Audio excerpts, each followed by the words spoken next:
Салам достор, салам эркектер, бул эркектерге кайрылуу. Бизде мындай суроо беришет. Эмнеге бул бизнесте эркектер жок, ийгиликке жеткен эркектер барбы өзү деп сурашат. Бар, өтө аз. Бул боюнча дагы бир-эки видеолор бар, көрсөңүздөр болот. Эркектердин берген интервьюлары бар, бирок биздин командада, биздин компанияда азырынча эркектер көп эмес, кыргыздар көп эмес, аз. Алар бар. Эмнеге мындай аз, түшүндүрүп кетейин. Мындай сөз бар. Фокусту эмнеге бөлсөк, көңүл ошого бурулат. Көңүлдү эмнеге бурсак, акча ошол жерден пайда болот. Биз буга чейин фокусту көбүнчө аялдарга, келиндерге, кыз келиндерге бурганбыз. Көңүлдү да ошолорго бурганбыз, чакырганда да жалаң ошолорду чакырганбыз. Анын өзүнүн себеби бар. Эмнеге? Эркектер дайым өтө далил сураган, өтө мындай чараганда бүт нерсени, ар бир мелочь, ар бир нерсени караган, лохотрон деп ишенбегендер болот көбүнчө. Анткени дегенде каржы пирамидалар бар, чындап эле лохотрондор бар. Ошол лохотрон менен чыныгы тармактык маркетинг. Чала тармактык маркетинг менен чыныгы тармактык маркетингдин айырмасын билбегендер өтө көп элдин арасында. Анан эркектер көбүнчө скептик болот. Мен өзүм да скептикмин. Скептик деген бул бир нерсеге дароо ишене бербейт да. Аялдар салыштырмалуу андай эмес. Экинчиден, эркектер күнүмдүк акчаны таап туруш керек. Күнүмдүк акчаны таап турчу иш керек аларга. Алар кошумча иштегенге көп ыраазы боло беришпейт да. Аялдар көбүнчө үйдө отуруп калган аялдар, көбүнчө үй кожокелери жок дегенде 1000 сом, 2000 сом болсо да жетет деп кичинекей арзыбаган акчага да келе беришет. Эркектер андайга келишпейт да. Ошол себептен биз аялдардан баштаганбыз. Аялдар менен иштеп отуруп, далилдерди жасап койдук. Толтура далилдерди. Анан эркектердин көбү жана биз айтып кеткендей, чыныгы тармактык маркетинг менен жалган тармактык маркетинг экөөнүн айырмасын билишпейт. Аялдар деле көпчүлүк дегиле элдин бир 80-70% анын айырмасын билбейт. Дал ошол себептен пирамидаларга акчаларды салып атсаң, окуй, күйдүм, акыркы акчам болчу, аялдардан да көп угабыз аны. Окуям, күйөөм билип калса ажырашабыз, бул бияка деген акча болчу, мен салдым, күйдүм, эмне кылам, жардам бериңиздер деп кайрылышат, кеч болуп калгандан кийин. Убагында өз убагында бул лохотрон, тармактык маркетингдин мындай чыныгы мүмкүнчүлүктөрү болот, анан жалган, жашыруун каржы пирамидасы деп коет. Ошондой болот деп айтсаң, укпайт, уккусу да келбейт. Бул лохотрон эмес деп атат го деп ишенип алышат да чакыргандарга. Түшүнөбүз. Аялдар өзгөчө ишенчек болот, эркектер көбүнчө ишенчек эмес болот. Анан ошол окуяларды көрүп алган эркектер мунун баары лохотрон деп эме деп коет. Орусча мындай сөз бар. Категоризированный мышление деп коет. Бул деген баарын бир категорияга топтоп киргизип коет. Мындай адам чакырам деди, болду, баардыгы лохотрон. Адам чакырбайбы, баардыгы лохотрон эмес деп түшүнүшөт да.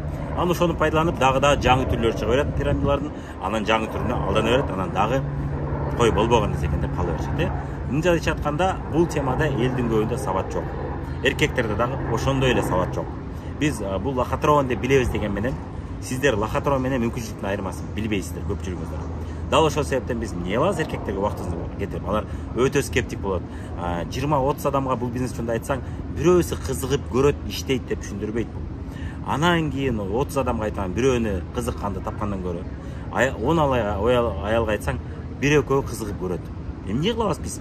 Кечке эле ишенбеген, далил талап кылган эркектерге убактыбызды кетирип, эмне кылабыз деп мен фокусту жалаң аялдарга койдум. Туура кылдым деп ойлойм. Эмнеге дегенде, эркектерге идея айтсаң көп ишене бербейт. Аларга эмне керек? Аларга далил керек. Албетте идеяга ишенген эркектер болот. Алар аз. Жок дебейм. Аларды издегенге убактын кетиргенден көрө мен аялдар менен иштеп чоң ийгиликтерди жаратып алам деп, көптөгөн аялдар менен иштешип отуруп ийгиликтерди жаратып алдым. Далилдерди топтодук. Мына эми сиздерге толтура далилдер бар. Эркектерден да көп акча тапкан аялдардын саны аябай көп. Эмнеге дегенде, алар бул жакка жумушка иштегени келген жок. Алар бизнеске келди.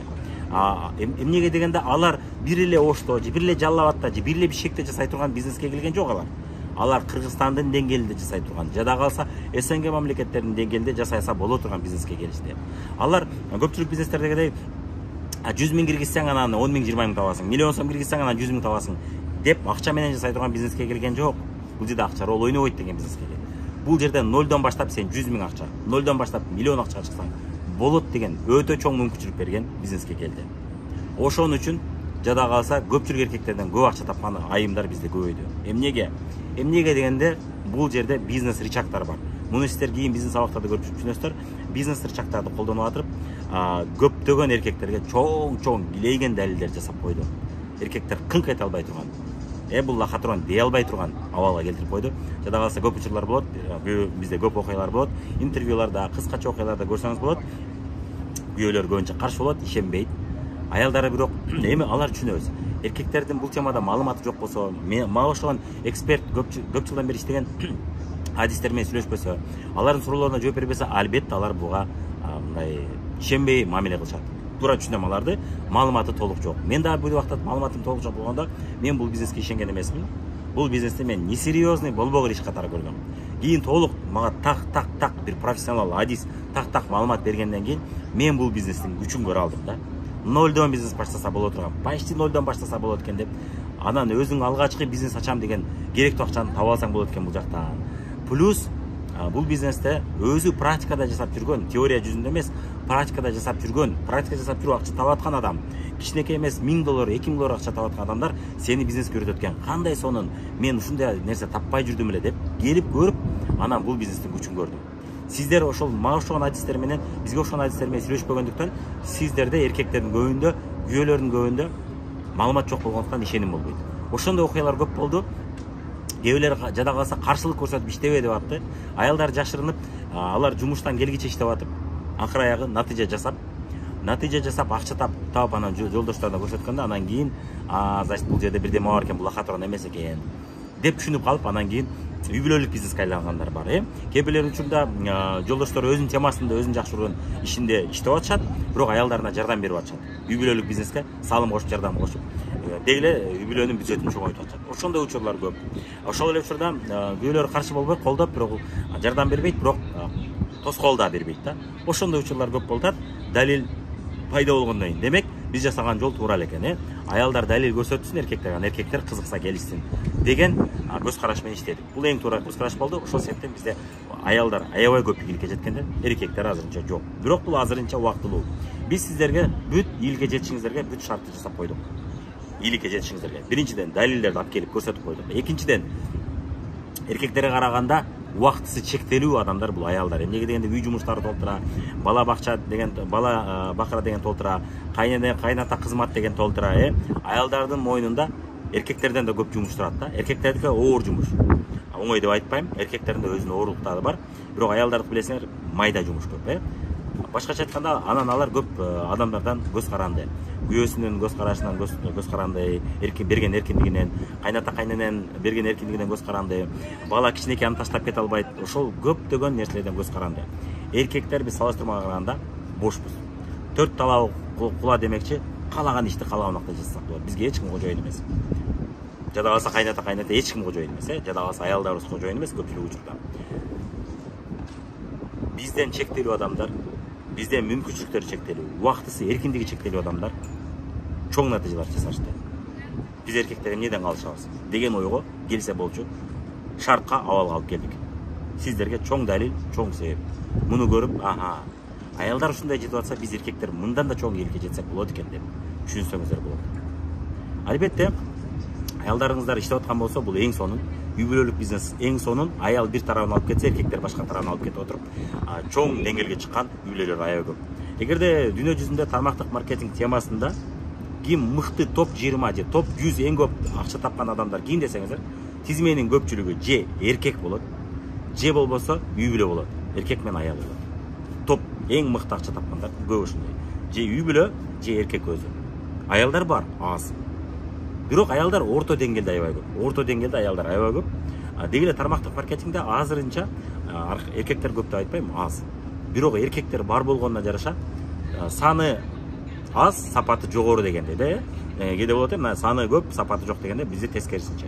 Ошон үчүн сиздерге бул далил тармактык маркетингде эркектерде чоң ийгиликтер жаратылат. Болгону сиз буга көзүңүздү ачып, бул бизнес кандай экен, эмнеге Мирлан айтып аткандай, мен бул бизнесте азыркы учурда, азыр видео көрүп аткан учуруңузда биздин кирешебиз, биз үй бүлөбүз жубайым менен иштейбиз. Үй бүлөбүздүн 1 айлык кирешебиз биздики 1.470.000 болду. 1,5 миллионго чыкты да, 1,5. Жакын арада ага чейин биз орточо деңгээлде миллиондон тегерегенде акча таап атканбыз. 980-950 бир айга эсептегенде 1.100.000, 1.200.000, 1.150.000 тегерегенде таап жүргөнбүз. Мына азыркы учурда ушундай. Негизинен биз 5 жыл мурун кайра кайрылып келгенде бул бизнеске башка бизнестерди коюп, бутуна тургузуп кайра келгенибизде бул бизнестин күчүн көрүп келдик. Бул бизнести биз дүйнөлүк деңгээлге чыгарсак болот экен. Башка бизнестерди жада калса Кыргызстандын деңгээлине алып чыгыш бул өтө оор. Могул биз жасап аткан тармактык маркетинг бизнести, фабелик бизнести биз дүйнөлүк деңгээлге алып чыга алат экенбиз деп биринчи мен келдим. Анан 1 жыл айын ээрчип мен аялым келди, жубайым келди да. Ошондо мен келгенде 5 жыл мурун келгенде 30-40 миң сом киреше түшүп калган болчу. Мурда 80 миң, 100 миң сом таап аткан жерден биз иштебей коюп, башка бизнестерде жүрдүк, бизге иштебесек дагы 30-40 миң сом айына түшүп атты. Бирок бул бизнестин күчүн келип кайра киришип иштедик. Мына 5 жылда ушул натыйжасы берген. 5 жыл мурун 30-40 миң сом киреше берип аткан бизнесибиз азыр 5 жылдан кийин 1,4 миң, 1,5 миңге чыгып атат, көрдүңүздөр. Атак биз 2 миллион сом алган учурда болгон. Бул орточо стабильно чыгып аткан кирешени айтып атам. Бир жол түшкөн киреше эмес. Мында ушундай чоң потенциалдар бар. Бирок мен башка компаниялар, же биздин компанияда чоң деңгээлге чыккандарды билем. 2 миллион тапкандар да бар. 50 миң доллар, 80 миң доллар тапкан таныш, коллегалар, достор да бар. Ага катары алардан көп нерсе үйрөнөбүз. Булар чоң деңгээлде иштеген агалар. Ошондой деңгээлде акча тапкандар бар бул бизнесте. Эркектерди айтып атам сиздерге.